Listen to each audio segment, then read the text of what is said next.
all people around the world, you see, would agree with this one point. We all want to be free from worries, anxieties, right? So, we want to lead a satisfied life, right? Look, if you are really serious and mature enough to go deep into this and try to understand this, you will see all over the world, everybody will agree that you cannot have just happiness always, a pure 100% happiness. That is impossible. Unhappiness always accompanies our happiness as if it's a package. They both go together, right? That's fine. Okay. It's a good discovery, fine. But there is a trouble here. The human mind works very peculiarly. It knows that pain and happiness go together. It knows, but it wants to separate pain from happiness and desires to find a pure happiness. That's how the mind works, right? You give some pleasure to it, it enjoys it, and then it desires to keep it for a long time, and that's very hard, impossible. And then it feels dissatisfied. So, then the mind starts searching everywhere for a trouble-free joyfulness which sustains for a very long time, if possible for the entire life. So, the search goes on. Where can I find a way to this? And who gives it to me? The search goes on. And now here comes a Guru, a Bhagwan, a Jagat Guru, a Sadguru, a Swami, a oceanic powerful man, a God man, a Avadhuta, this man and that man. And this man is basically a businessman. He knows about the demands in the market, and therefore he promises you a sustaining happiness. That's all you want.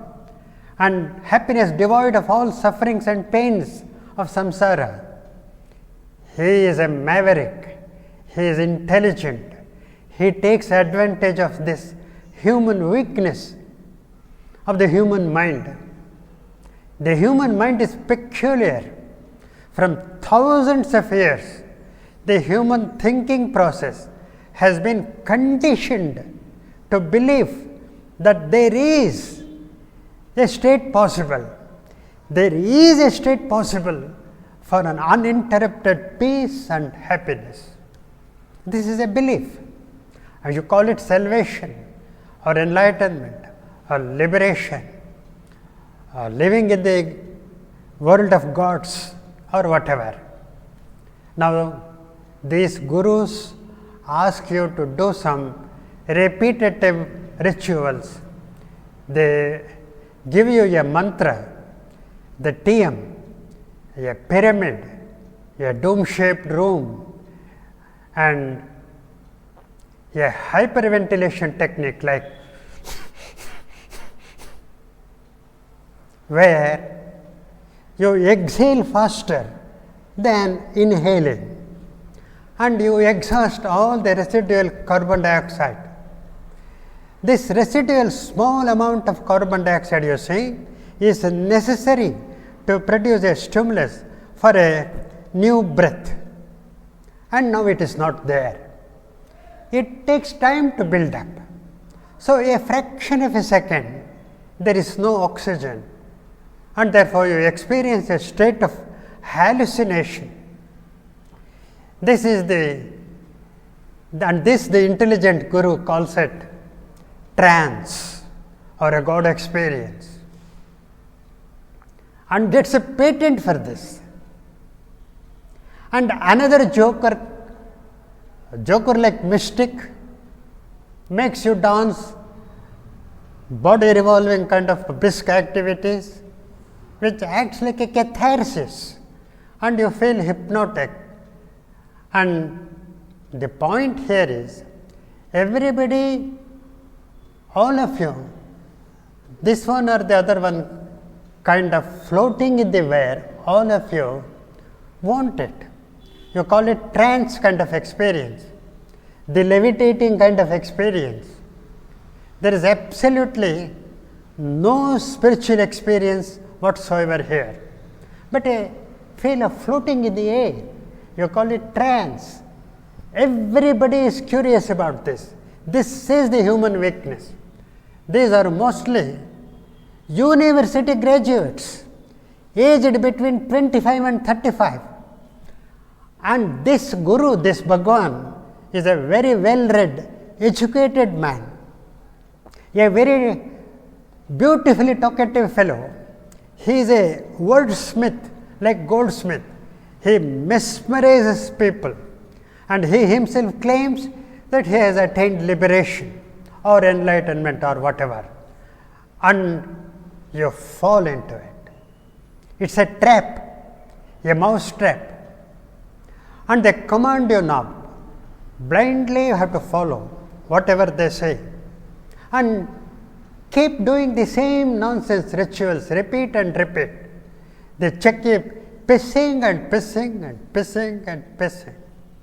With this, the Guru becomes a clutch for you. You completely depend on him. You lose your freedom.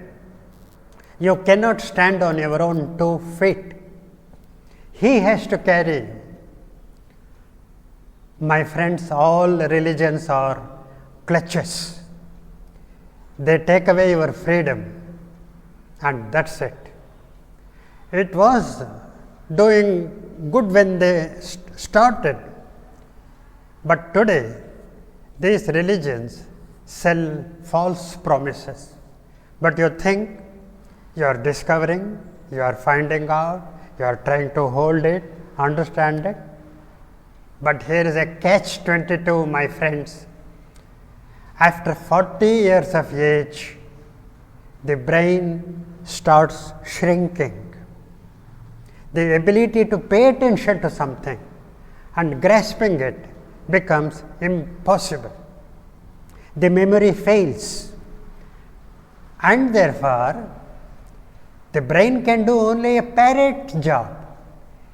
People are parrots there. They simply repeat whatever is fed to them, doing the same old things again and again, day in and day out, day in and day out.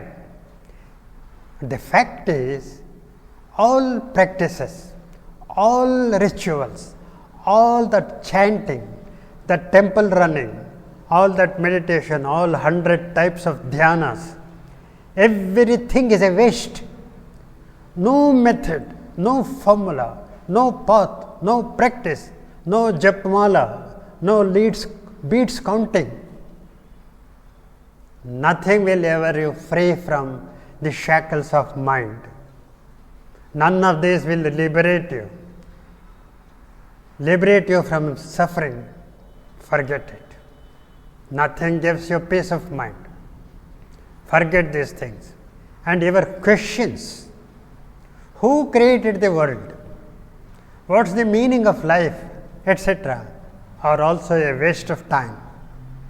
This messy creation called mind, and the thoughts and those experiences from it, all that has created all this mess. And the gurus, they take advantage of this. Whom should you blame now? So finally you say, it's not knowing about life, it's not giving a meaning or a purpose to life. That is all sheer ignorance. Nobody knows everything about life. It is not at all necessary also. It is, my friends, living life that is most important. Just live. Just live. This is Zen. This is Zen. And live here, live at this moment, right? And live with those like-minded people who share this with you, this Sangha, and you will experience it first-hand by paying attention to live as you live this life, right? For you to really become able to pay attention, look here, my friends, you must relinquish all your greed, those selfish practices. You must relinquish all your ownership, that proprietorship, that civil and revenue possessions in your name. You must now take to a very simple life, a life of adversity, life of difficulty, poverty, and not the life of affluence. And if you are above 40, stop working somewhere for a salary and money. Stop earning and shopping. My dear friends, this is the path of Zen. I have a personal experience of this. Only this has qualifications, all the qualifications. You go through it and you will understand it. I just say, I am in the right direction and I have confidence because I get the results. From this and then and there I get results. You take risk. You give a try. If it works for you, if it gives you results, you accept it. Nobody teaches anything here. And at the most, just a pointing of the finger to the moon. And you should see the moon. The finger is not the moon. You stand on your own 2 feet. No matter if you are shaking, that's not a big thing, right? Stand on your own 2 feet, my friends. Thank you. Thank you so much.